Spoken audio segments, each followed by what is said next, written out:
you was on this good path, you was on the Sikhi path, and then at some point you've been groomed. Who groomed you? What religion did they belong to? What groups were they linked with? What are these gangs that you speak about? Are they Hindu gangs? Are they Muslim gangs? What are they? I'd say they're a combination of Hindu and Muslim.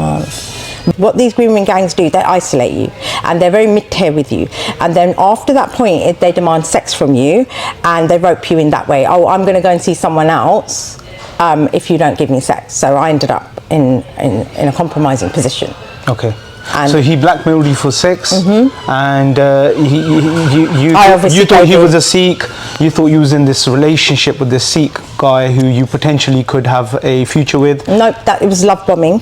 It's called love bombing. Okay, love bombing. And it's called love bombing. So now he was setting the traps. Before that happened, he invited a Muslim guy to my house called Adil, aka Champs, and this Muslim, he said, is my 30-year friend. The guy was 30 himself. He's 8 years younger than me. I'm 8 years older. Yes. I was 38, he was 30. So he's told me he's coming to my house with a friend that he's known for 30 years, but he's 30. So you've known him since you've been born.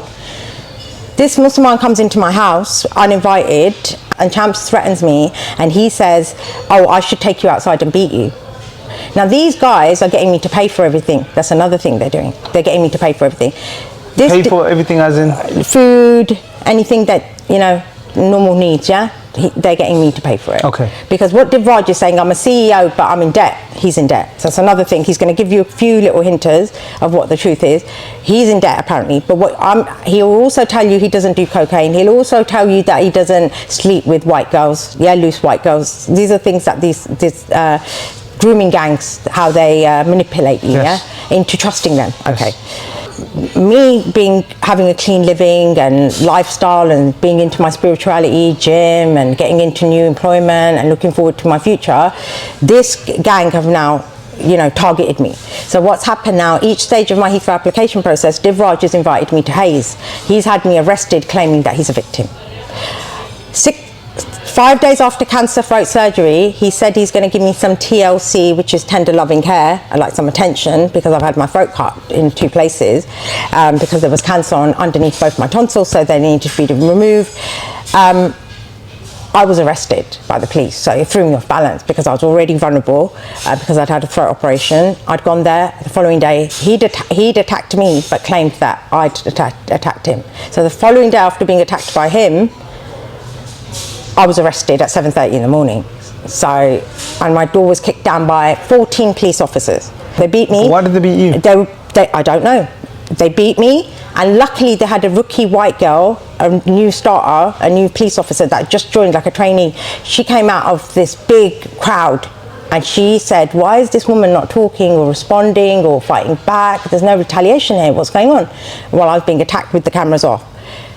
I told her I've just had a throat because I couldn't talk. So when she came up very close, she couldn't believe there was no reaction from me because I just had my throat cut and I was incapable of fighting back or answering or defending myself. So she said, what's up? And I said, I've had a throat operation. She said, told them she's had a throat operation. They now have got me to the front door. I'm handcuffed. They've got me to the front door. They've tugged my, what are those things called? Handcuffs. Then they've switched their cameras on. And at that time, there was 8 more officers coming. For one person, I'm only 5'2". So what you're saying is the system is corrupt as well. The system is very corrupt. Very one-sided. Now, let's just get back to the point. You belong to a Sikh family? I do. You belong to a Sikh family, so the family that you belong to, were they moderates or would you say that they're quite religious at the time?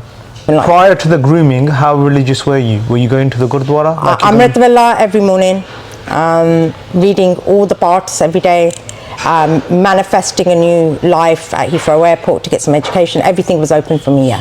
I was going gym 6 hours a day.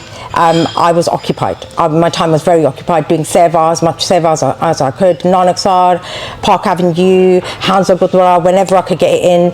I needed to be prosperous, and that was my main goal plan. And the only way I was going to do it is by following Vaiguruji wherever he's taught me, and what my father, information he'd given doing the bar, just getting really deep into it, getting deep into the Sikhi.